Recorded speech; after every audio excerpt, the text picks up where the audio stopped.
Welcome to the Transparent FX Academy. I'm Nick and I'm a top author on TradingView with over 190k reputation points. If you're new to the channel, make sure to subscribe. This is the place to be for high quality, free trading education. Now, without further ado, let's jump straight onto the charts.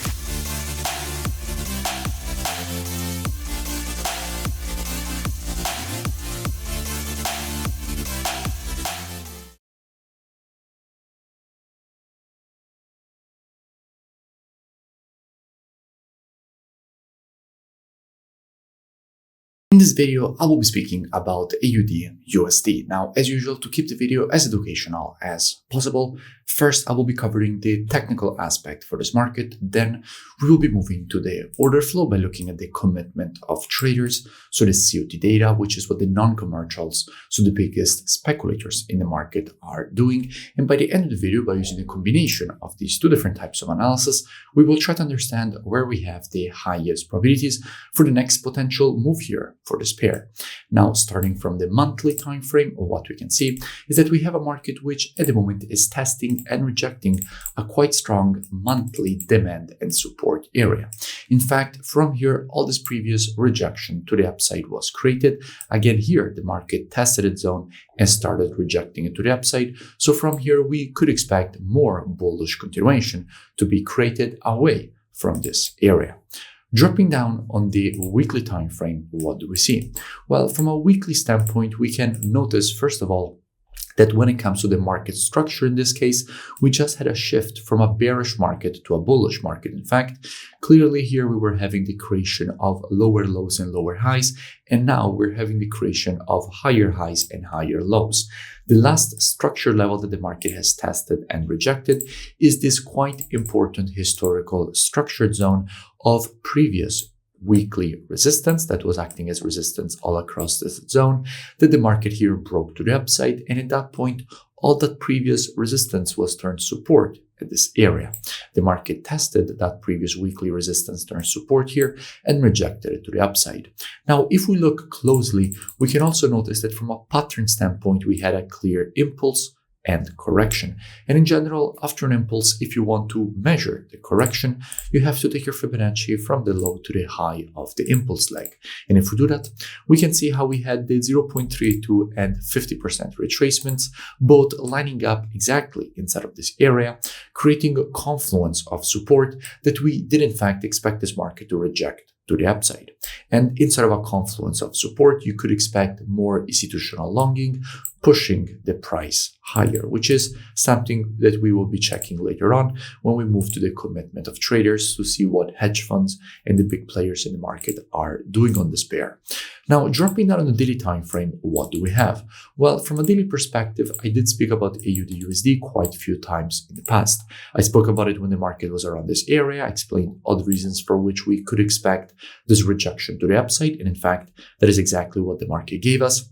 Then we had this impulse and correction. And from here, I made another breakdown explaining all the reasons for which we could expect this move to the upside, which again is exactly what the market gave us. And after the creation of this M pattern, I explained all the reasons for which we could expect a rejection to the upside for the completion of this M pattern. And again, the market gave us that move. And by the way, I will link in description all these previous analysis, so you can go and check them out for more free education.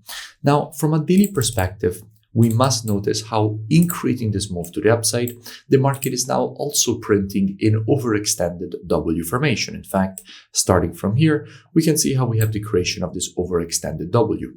Now, generally speaking, after the creation of an overextended W, what we could expect is for the market to provide a correction at least to the 0.32 of the Fibonacci taken on the impulse leg. Now, in this case, the impulse leg is from this low to this high, meaning that what we could expect here is a correction to this 0.32 of the Fibonacci taken on this daily impulse leg as a first downside target.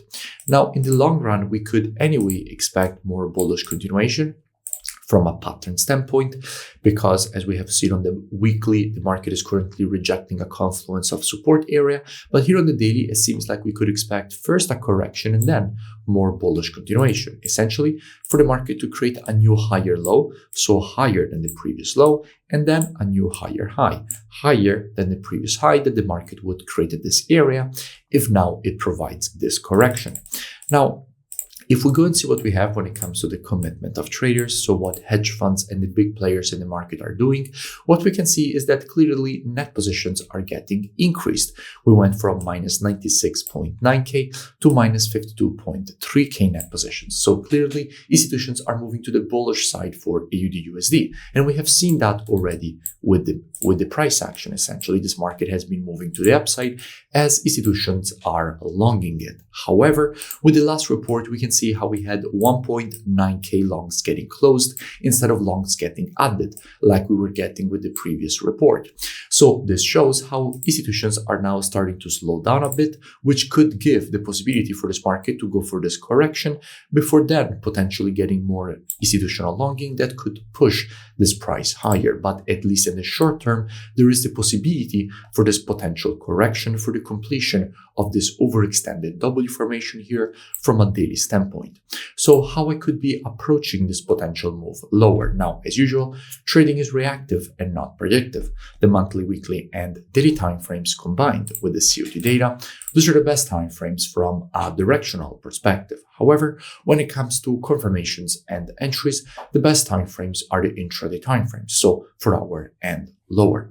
Therefore, what I could be doing potentially is monitoring price action from an intraday perspective during this move to the upside, waiting for the market to shift from an intraday bullish market as we would have to an intraday bearish market. And if the market would shift from an intraday bullish to bearish market and provide to me one of my valid entries, at that point, I could be looking for a potential move lower for the market to retrace at least to the 0.32 of the Fibonacci taken on my daily impulse candle. Now, if you don't know what I'm speaking about when I say valid entries and these kind of things, you want to learn more, I really suggest that you go and check out the transparentfxtrading.com website, which you find linked both in description and in my bio. Here, you have the possibility to gain access to my entire courses with all the rules of the strategies. You also have the possibility to gain access to one-on-one private mentoring, the VIP market breakdowns, the Telegram signals, the COT data software, which is precisely the one that we used in this analysis, the trading station software, which puts together everything that you need as a trader all in one interface. And if you scroll lower here, past the testimonials, you will see that you will have the possibility to join and gain automatically access with the email and password that you will create during the sign-up process. So I really suggest that you go and check it out as soon as possible, and I will see you in it. The link is both in description and in my bio. If you enjoyed the video, make sure to drop a like and also let me know in the comments below for any new pairs or topics that you would like me to cover in my next videos. And I will see you in my next breakdown.